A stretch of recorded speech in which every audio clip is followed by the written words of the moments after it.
দিলদারকে 4টা হিরো নিয়ে এবং সান্টু একটা হিরো, মান্না একটা হিরো, রাজন একটা হিরো, এদের নিয়ে তৈরি করলাম যন্ত্রণা 88 সালে। এই ছবিটা মস্কো ফিল্ম ফেস্টিভ্যালে গেল। তারপর একটা টিম বানিয়ে আমাকে, নায়ক ফারুক, আমি, মতিন রহমান, অঞ্জু ঘোষ এরা মিলে গেলাম মস্কো ফিল্ম ফেস্টিভ্যালে। সে এক দুঃখের কথা, তোমাদের ছবি আমরা খুঁজেছি, পাইনি। প্রথম দিন সুচরিতা গেল না শুটিংয়ে, খুব কষ্ট পেয়েছিলাম, আত্মহত্যা করতে চেয়েছিলাম। সেন্সার প্রিন্ট দেখে আমি মান্নাকে বলেছিলাম, মান্না, এই ছবি যদি সুপারহিট না হয় তাহলে তুমি জেনে রেখো আমি আর ছবি বানাবো।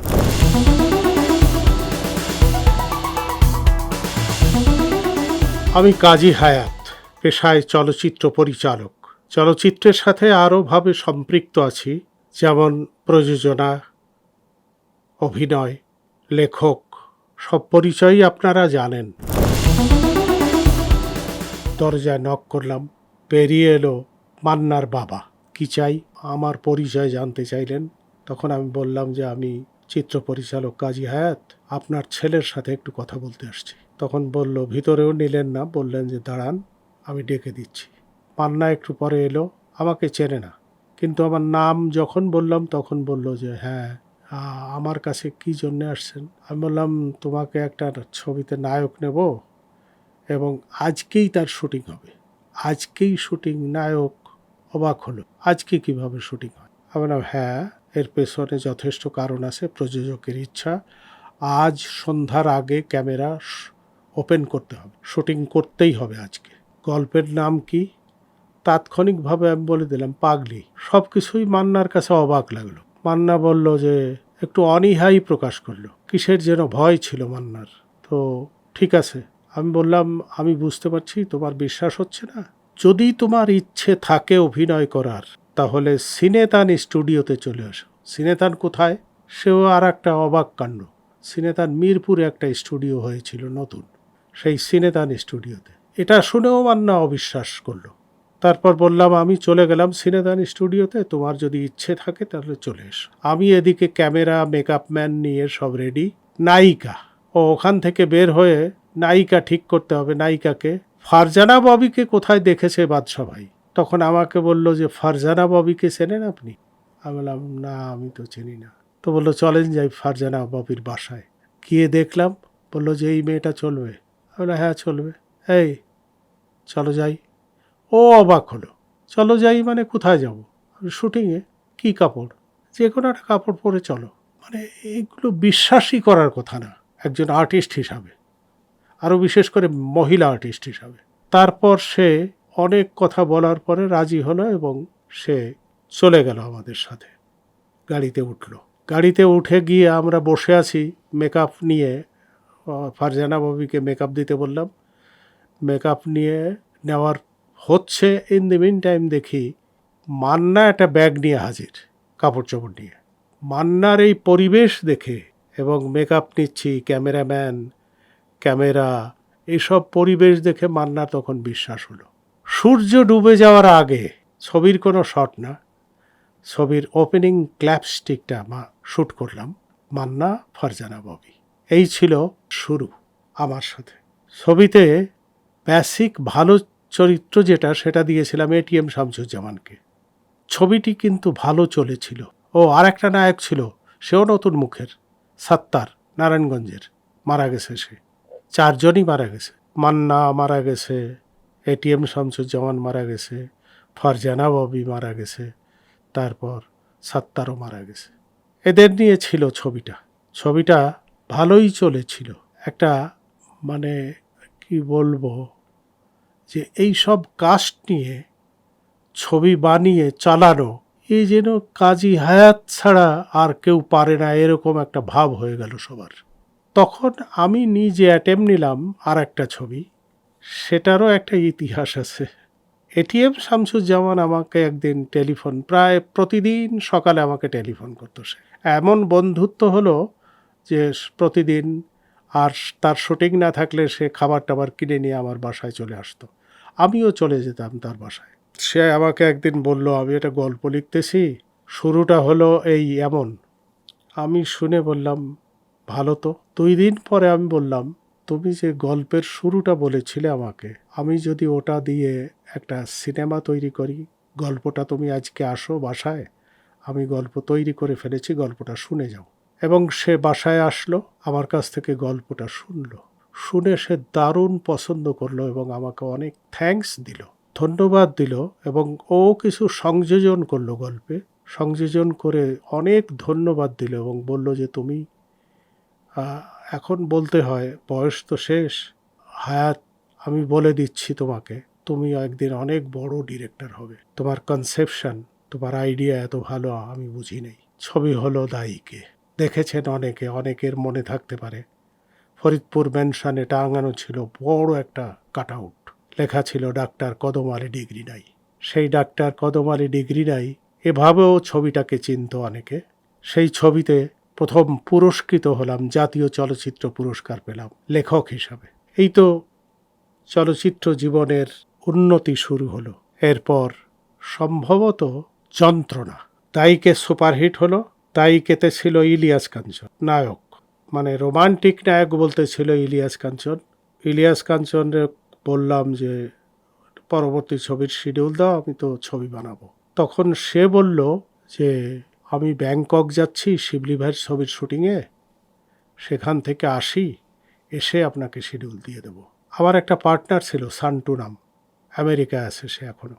আমাদের মান্না তখন প্রায়ই আমার অফিসে যেত এবং অফিসে গিয়ে সান্টুর সাথে দারুণ বন্ধুত্ব করে ফেলল।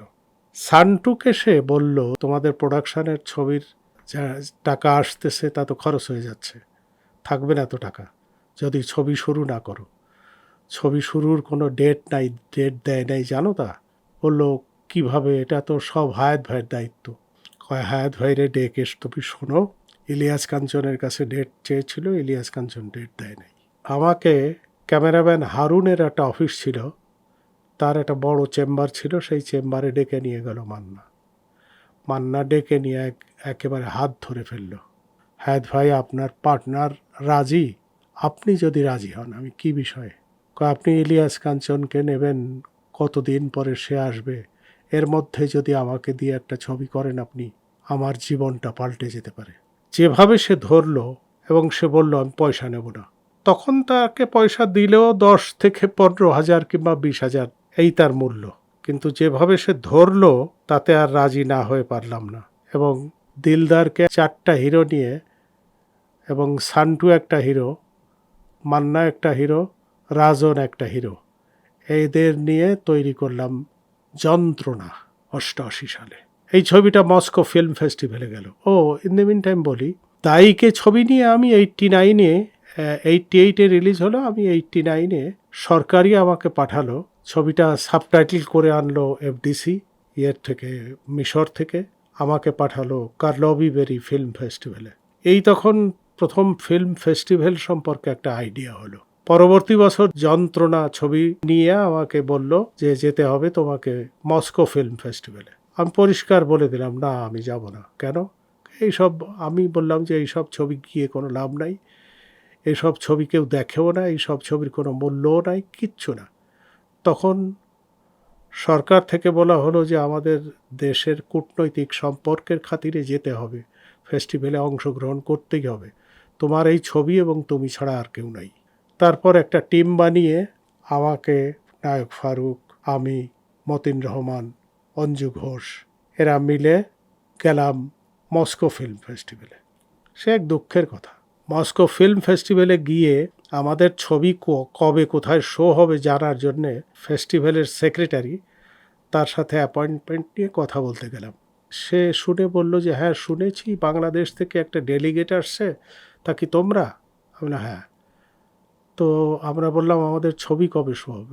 তোমাদের ছবি তো আসে নাই, তোমাদের ছবি আমরা খুঁজেছি পাইনি, কোথায় কোন পথে কিভাবে কি হয়েছে জানি না, ছবিও শো হলো না, আমরা ঘুরে চলে এলাম। এরকম ঘুরে অনেকে বলে কিন্তু বাংলাদেশে এসে ফেস্টিভ্যালে অ্যাটেন্ড করার কারণে একটা সার্টিফিকেট পাওয়া যায়, ওই সার্টিফিকেটটা আনিয়ে এনে দেখায়, দেখিয়ে বলে যে আমি পুরস্কার পেয়েছি। অনেক হয়েছে, যাদের নাম আমি বলতে চাই না, এরকম হয়েছে। ছবি শো হয় নাই, কিছুই না, অথচ পুরস্কার পেয়েছে। যাজ্ঞে পরনিন্দা করছি না, সত্য কথাগুলো বলছি। এরপরে যন্ত্রণা ফ্লপ করলো। ফ্লপ করার পর আমার যে টাকা পয়সা চলচ্চিত্রে ছিল সব শেষ হয়ে গেল। আমার নিজস্ব যে টাকা পয়সা ছিল, আমার পার্টনার সান্টু চলে গেল আমেরিকা, আমাকে একা রেখে ঋণের বোঝা মাথায় করে থাকলাম। ঋণগ্রস্ত ছিলাম হলো ১৬,০০,০০০ টাকা। ঋণগ্রস্ত ছিলাম KMR মঞ্জুরের কাছে।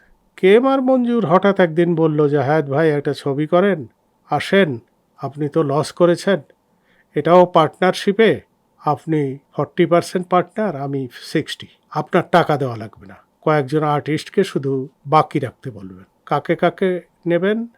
আমি বললাম ঠিক আছে নেব, মান্না, রাজীব, এই দুজন তো আমার লোক, আর মিজু আহমেদ। আর ও বলল সুচরিতারে নেন, সুচরিতারও পয়সা দেওয়া লাগবে না, ছবিটা শুরু করেন। শুরু করলাম।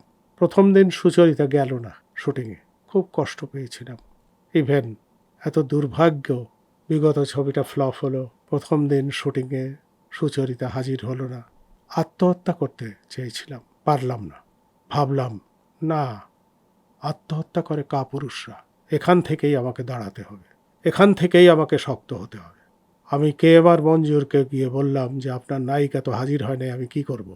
সে আমাকে হাত ধরে একেবারে খুব অনুনয় বিনয় করে বলল, হায়াত ভাই আমি দুঃখিত, কালকে শুটিং রাখেন, কালকে সে হাজির হবেই। যথাবিহিত কালকে হলো এবং শুটিং হলো, ছবি শেষ হলো। ছবি সুপার ডুপার হিট, সবচাইতে প্রথম সুপার হিট আমার জীবনের ছবি। তাও প্রথম 7 দিন ঢাকায় ছবিটা খুব একটা চলে নাই।